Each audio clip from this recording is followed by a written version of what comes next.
Sekarang banyak kisahnya nanti dari bismillah itu. Seperti sekarang kita lanjutkan dengan alhamdulillah. Alhamdulillahirabbil alamin ayat pertama. Segala puji itu milik Allah. Ada yang mengatakan bagi Allah, ada yang mengatakan milik Allah. Kita ambil dari segala puji adalah milik Allah. Artinya apa puji? Adalah kebaikan. Pujian yang diawali dari sebuah kebaikan. Kita dipuji oleh orang lain, panjenengan atau Anda ini pandai, Anda ini ganteng, tampan, Anda ini kaya, Anda ini orang baik, atau yang lain-lain. Maka itu adalah sebuah bentuk kebaikan yang menimbulkan sebuah pujian. Nah, pujiannya itu milik Allah. Kenapa? Karena segala kebaikannya itu milik Allah. Kalimatnya seperti itu. Lu dari mana segala kebaikan itu milik Allah? Banyak. Dalilnya ada. Sekilas seperti ini. Wa ma asobaka min hasanati faminallah. Maka segala bentuk kebaikan hasanah itu adalah dari Allah. Wa ma asobaka min hasanati faminallah. Segala bentuk kejadian yang baik itu adalah minallah, dari Allah. Ini adalah dalilnya. Juga ada lagi khairihi wasarihi minallah. Segala kebaikan itu dari Allah. Ya, ini khairihi wasarihi minallah. Terus alhamdulillah, kita kembali kepada alhamdulillah. Segala puji itu milik Allah. Alhamdulillah, milik Allah. Segala kebaikan itu milik Allah. Nah, kalau kita belajar melanjutkannya, sebelum melakukan sesuatu kan kita mengatakan dengan bismillah. Kita bisa melakukan sesuatu ini karena cinta kasih sayang Allah Subhanahu wa ta'ala kepada kita, sehingga kita bisa melakukan sesuatu. Nah, selanjutnya kita selesai mengatakan alhamdulillah, alhamdulillahi rabbil alamin. Segala kejadian yang terjadi kepada hamba ini karena kekuatan kasih sayang Allah, ya saya kembalikan kepada Allah. Andai kata Allah tidak menjadikan kita baik, ya kita nggak bisa membuat kebaikan sendiri. Karena apa? Apapun yang kita lakukan, geraknya, kekuatannya, sedikit pun, setetes pun kita tidak bisa mengendalikan diri kita. Kesehatan kita itu milik Allah. Jadi apapun yang kita lakukan karena memang segalanya yang ada ini milik Allah. Nah, ini alhamdulillah. Begitu kita mengatakan seperti itu, merasakan seperti itu, maka kita adalah alhamdulillah. Maka janji Allah termasuk lain sakartum la azidannakum. Orang yang bersyukur itulah yang bisa mengatakan alhamdulillah, maka akan ditambahi nikmatnya oleh Allah Subhanahu wa ta'ala. Atau ada kalimat lain, fadkuruni adkurkum waskuruni wala takfurun. Ingatlah aku akan mengingatmu, maka bersyukurlah kepadaku, janganlah kamu kufur atau mengingkari nikmatku. Kenapa? Orang yang bersyukur itu adalah orang yang mengingat Allah. Ini contohnya, fadkuruni adkurkum waskuruli wala takfurun. Kalimatnya, bersyukurlah kepadaku. Nah, orang yang bisa bersyukur itu adalah orang yang ingat akan adanya Allah dan adanya kekuatan Allah pada dirinya.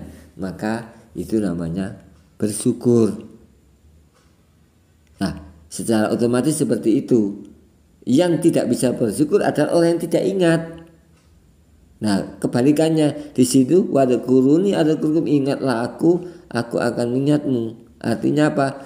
Bersyukurlah kepadaku. Yang tidak ingat maka dia adalah termasuk kufur. Artinya tidak ingat Allah gimana? Ya merasakan kekuatannya sendiri, nggak ada Allah. bisanya sendiri, pandai sendiri, pokoknya dirinya mampu mengendalikan dirinya sendiri. Wah, itu namanya orang yang tidak bersyukur atau orang yang kufur, mengingkari bahwa segalanya adalah dari Allah. Ya, kita lanjutkan. Rabbil alamina, yang menguasai atau Tuhan yang menguasai seluruh alam. Atau di sini disebut yang membimbing bisa seluruh alam, maha membimbing seluruh alam. Artinya apa? Yang kalau artinya menguasai bisa, ya kalau secara umum menguasai, secara khusus itu adalah membimbing seluruh alam. Alam adalah setiap kita yang diciptakan Allah Subhanahu wa taala. Pergerakannya adalah dalam rangka dikendalikan oleh Allah Subhanahu wa taala. Maka kesadarannya bagi kita kalau setiap gerak kita adalah dikendalikan Allah, khairi wa syarrihi itu minallah, dari Allah, baik dan buruk dari Allah, karena Allah lah yang menggerakkan segala yang ada.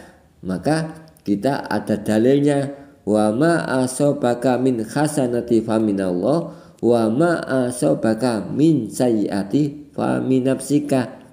Dan apa-apa kejadian yang terjadi yang baik pada diri kita itu dari Allah, dan apa-apa yang terjadi yang tidak baik atau buruk itu akuilah bahwa itu kedoliman dan kelemahan kita. Artinya memang Allah yang membuat, tapi Allah memberi bagian kepada kita untuk mengucapkan bahwa saya ini dolim, saya ini lemah, sehingga Allah memberikan petunjuk.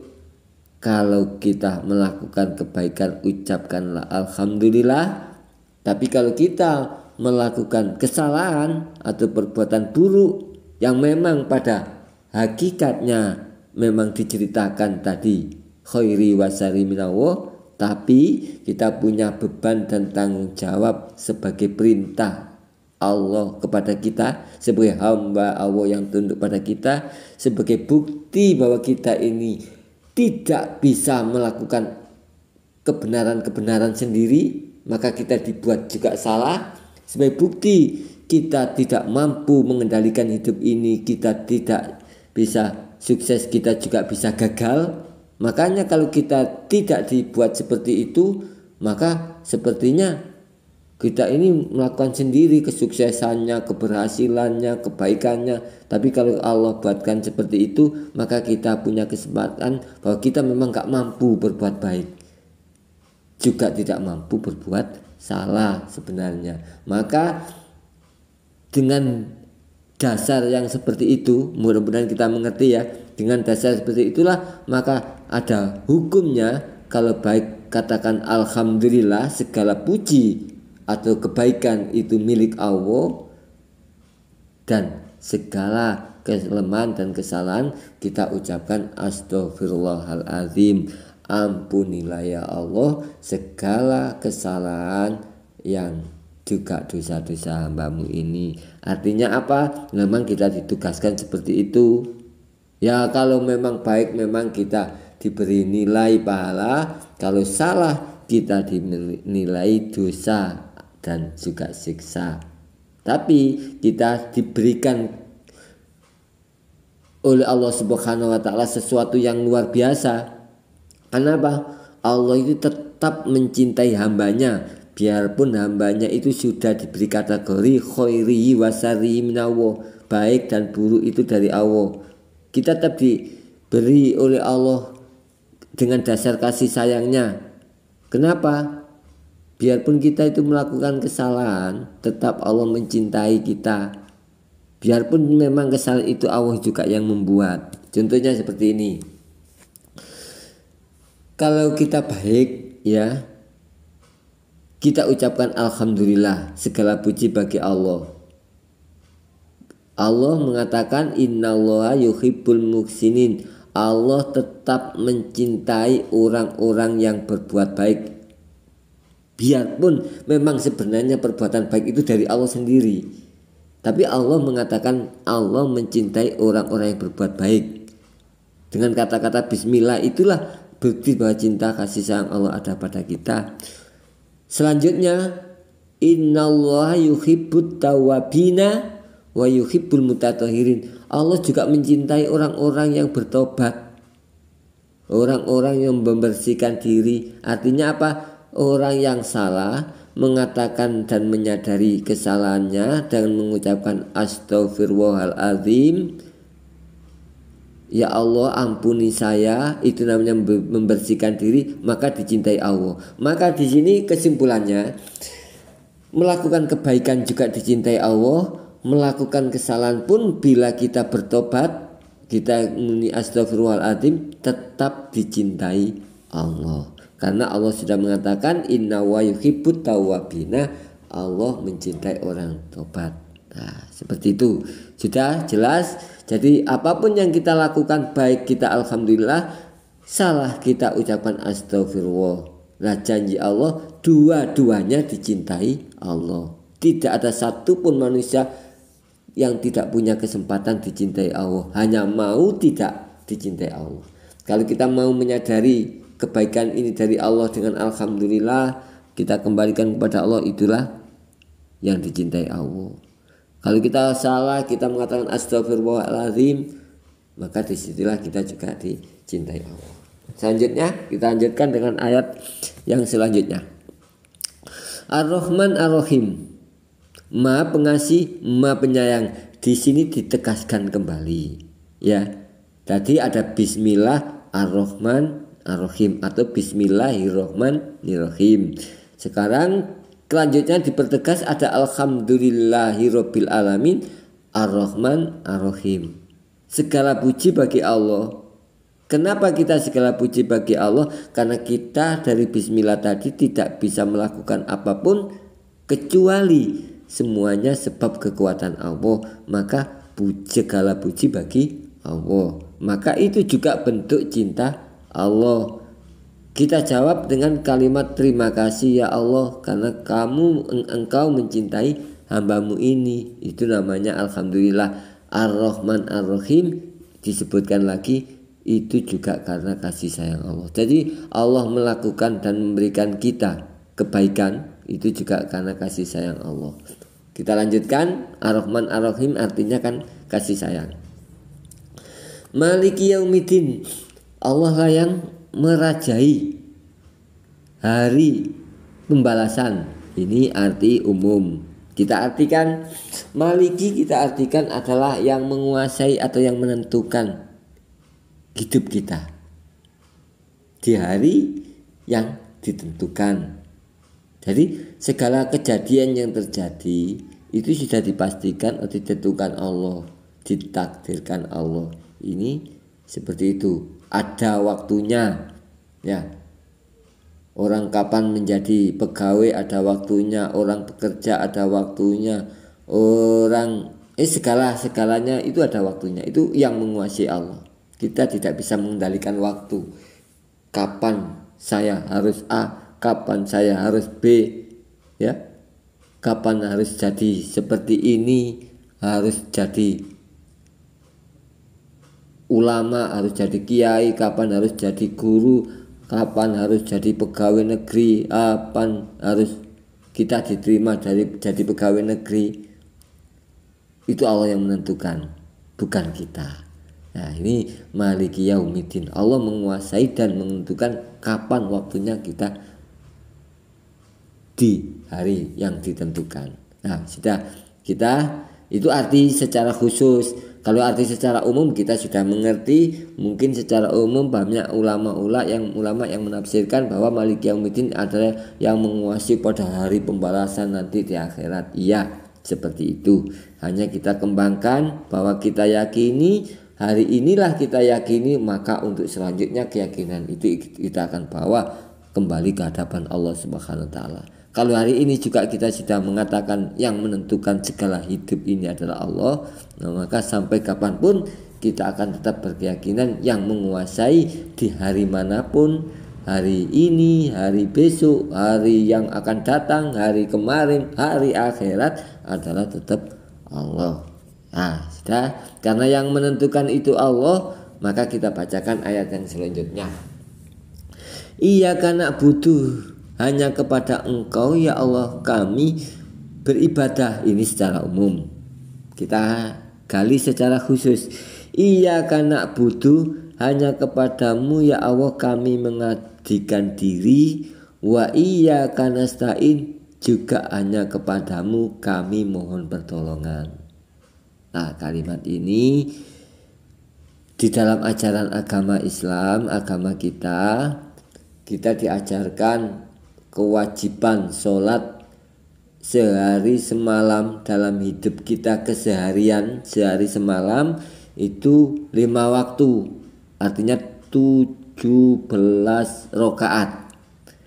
17 kali kita diwajibkan membaca iyyaka na'budu, mengatakan hanya kepadamu ya Allah kami mengabdikan diri. Setiap hari kita mengatakan hanya kepadamu ya Allah kami mengabdikan diri. Wa iyyaka nasta'in, hanya kepadamu ya Allah kami mohon pertolongan. Nah, sekarang kita simpulkan.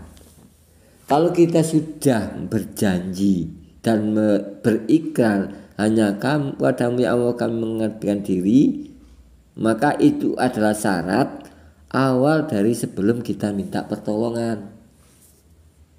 Mengabdikan diri dulu kepada Allah, baru minta pertolongan. Nah, keyakinan mengabdikan diri bahwa kita hidup ini adalah mengabdikan diri. Di manakah kita mengabdikan diri? Kapan kita mengabdikan diri? Maka setiap saat kita melakukan apapun, gerakan apapun, pekerjaan apapun, kita berniat menjalankan perintah Allah. Itu namanya mengabdikan diri kepada Allah. Ya Allah, saya bekerja ini semata-mata hanya mengabdi kepadamu, mengabdi kepada Engkau ya Allah. Saya berangkat ke pengajian, berangkat ke pekerjaan, berangkat istighosa, berangkat silaturahmi. Saya merasakan menjalankan perintahmu. Saya karena apa? Karena saya hanya mengabdikan diri kepadamu. Tanpa perintahmu saya tidak akan berangkat. Nah, seperti itu. Ini namanya mengabdikan diri. Nah, minta pertolongan juga hanya kepada Allah.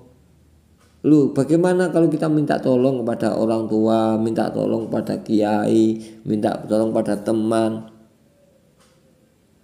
Nah, maka karena di sini hanya kepadamu ya Allah kami minta tolong, maka di hati kita, di jiwa kita, kita jiwai.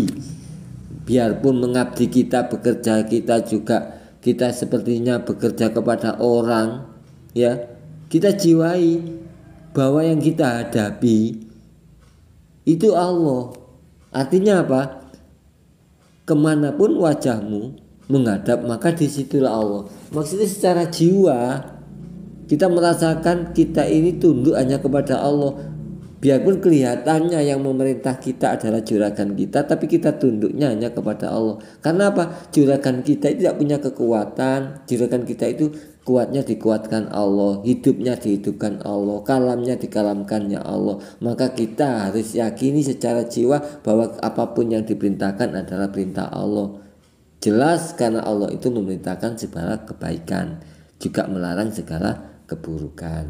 Nah, seperti itu. Maka kita hadapi bahwa iyyaka na'budu, setelah kita mengatakan di dalam sholat kita berikrar hanya kepadamu ya Allah kami mengabdikan diri, maka harus kita konsisten setelah sholat kita tetap mengabdikan diri kepada Allah. Jangan lupa supaya kita sinkron situasi dengan sholat kita.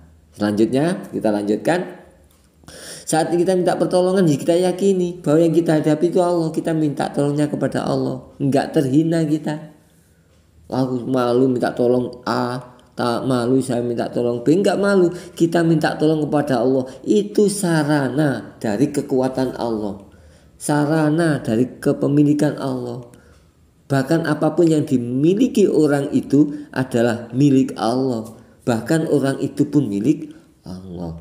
Kita minta tolong kepada orang itu, maka pertolongannya pada hakikatnya adalah dari Allah. Maka yakinlah saat kita minta tolong, sebenarnya kita iyyaka nasta'in, hanya minta tolong kepada Allah. Sehingga saat Allah menolong, kita ucapkan alhamdulillah. Kata belum ada pertolongan, maka kita ucapkan astagfirullahaladzim. Tetaplah kita kepada Allah yang Maha Kuasa.